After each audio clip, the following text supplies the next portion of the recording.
You know guys, out of all the tier 10 collectible or premiums wargaming released, there are some that are literally stepping aside and that have been defending countless times.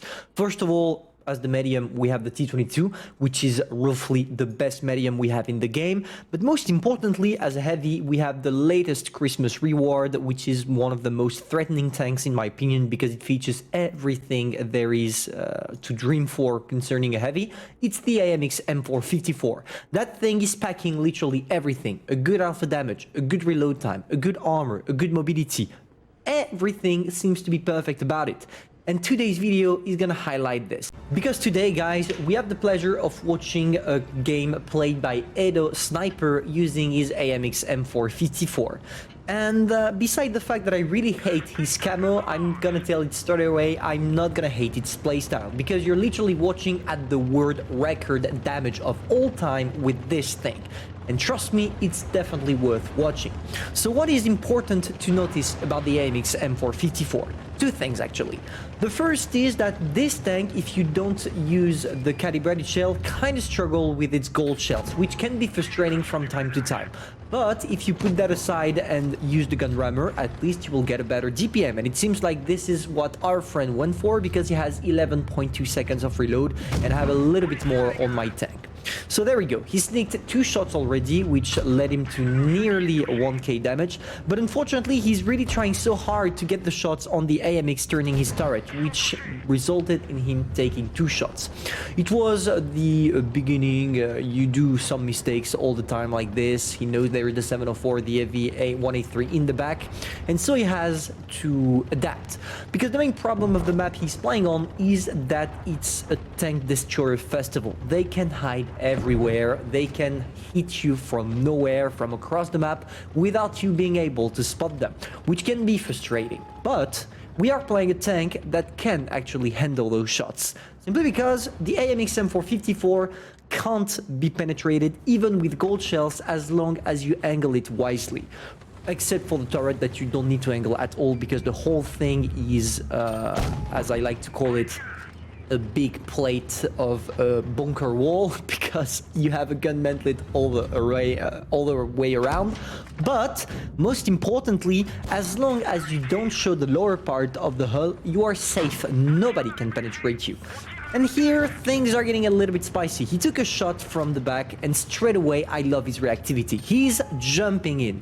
And this is exactly the kind of things you want to do. Because if he stayed in the back, fearing that pushing would make him lose or die or lose some hit points, he would have been wrecked by the T55A in the back. By pushing right there and taking a little bit of a more advanced position, it allowed him to first confront the super heavies that are in front of him, the T125, the AMX 5120, and the Kranwagen, but also prevent him from getting shot at by the opponents in the back. So there we go, he tracked the T125. I don't think it was on purpose, I think his shell just failed to penetrate, but not a problem. Now he has the possibility of sneaking as many shells as possible in the T125, but also angling his tank. And just doing a quick pause here, I really love how he's playing his tank.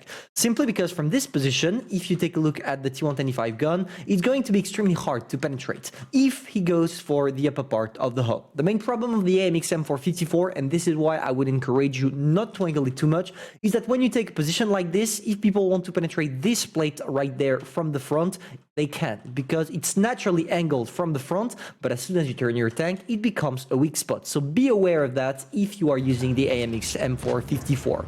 So there we go. It's not a problem right there, because our friend is still able to get his shots in, even if he got some lags, it seems, but not a problem. He waited for his shots to be 100% sure to be able to penetrate, and that's exactly working. Now, once again, shots on the T125, and he's farming the poor boy. And to be fair, I kind of understand why the T125 wants to shoot at the mouse rather than the Amx M4 54. Because even if the mouse is advertised as one of the most armored tanks in the game, in reality, let's face the fact, it's definitely not. As long as you switch to gold shell, mouse is just becoming a big weak spot by itself. Unlike the Amx 54, which will be still able to bounce shots, even using gold shells from tank destroyers. So there we go, sneaking some shots. And I gotta be fair with you guys, I think our friend is kind of unlucky concerning his shots. Just take a look at the Object 704 alpha damage he got. I want to remind you that this tank has nearly 460 or even more, 490 alpha damage per shot, and doing 350 is kind of lame. Big mistake from our friend right there, sneaking his shots or trying to hide forward, but at least it shows us that you need to be extremely careful while you're playing with this thing. You want to stay always in front of your opponents. If you try something else, you are doomed and you will probably get smoked. So there we go, our friend is trying his way up to the crime wagon, sneaking the shot and going back as soon as possible. And luckily for him, and this is something I really want to advertise about our AMX. Wait, I need to wait for it. Yeah, exactly. If you want, you would be curious to know how the T125 bounced. If you shoot at this area where there is the marked shot already, right there below that little line, you can penetrate. But if you shoot at the upper part right here, this thing right there is not penetrable, which gives it a slight advantage even on its weak spot, because the weak spot is well hidden and it makes the cupola or the base really smaller than it actually is. And now our friend is in a 1 versus 4 against the 704, an FV and a T55A, and he's a literal one-shot for 2 tanks at the same time. And things are gonna be interesting right now. There we go, he sneaks his shots, he's trying to make the 704 bounce, he knows the 704 can't penetrate him from there, and he just wants to prevent him from being able to push back. So there we go, he sneaked the shot, and now he's facing toward the 704. If I was him, and a little bit of a mistake here, I would have tried to block the 704 as he was mounted, because as he's mounting, if you block him like that, he can't shoot you, and after you just have to move back, sneak your shot, and you're good. Here now, he's blocking the T55A. He knows the guy can't penetrate him if he doesn't circle, and the T55A tried something that completely failed, which will allow our friend to sneak his shots exactly as it intended. Boom, 2 shots, T55A, goodbye. 5 kills already, 8k damage, and still an heavy 1A3 to deal with. He's a one-shot, and even with Hesh, so he needs to be extremely careful. He can't allow himself to get shot by the heavy, except if the heavy misses, of course, so he needs to improvise. He needs to know if it's better for him to try to spot the heavy or try to hide in the back. But he knows that time left is only 1 minute, which means that if he doesn't push, it will be a draw. So our friend is trying as much as possible, and oh boy, the FV is right behind. So there we go. I love the fact that our friend did not try to sneak a shot before dying and went straight to cover. It probably helped him not dying at the very beginning, and he sneaks the first one. Now he has to deal with the FV in all down, which will probably help him.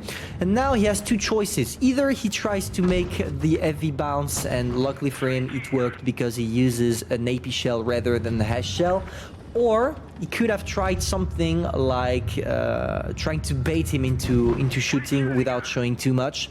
But hey, it's not a problem. He's circling around. The heavy is probably going to do the mistake of trying to push. He should have switched to gold shell, but he's not. Is it going to work? Boom. Our friend makes it to 6 kill and 9.6k damage.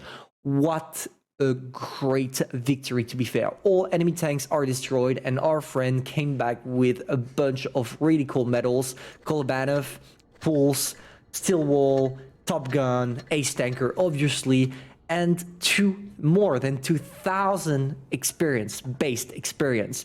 This game is literally, I was about to say, was one of the best games I've ever seen, but no, it's the best game I've ever seen in an Amx M4 54, and our friend played his tank very well. Maybe something to mention, he didn't do that much credits because he was not using a premium account, but just imagine how much he would have done with a premium account. That would have been just wild, and it's a shame that Wargaming is not giving us some more rewards when we do this kind of awards like Ace Tankers and such, but don't worry, it's coming in the 8.5 update. So thank you Edo Sniper for sending me this replay, this awesome replay, and hopefully guys it will maybe, how could I say this, it will maybe make you believe that it's a good choice, a good option to buy the Amx M4 54, which is, in my opinion, and for most players, their favorite tier 10 tank. So hopefully you enjoyed. If that's the case, feel free to subscribe, like, and share. And personally, I'm going to see you soon for a new video.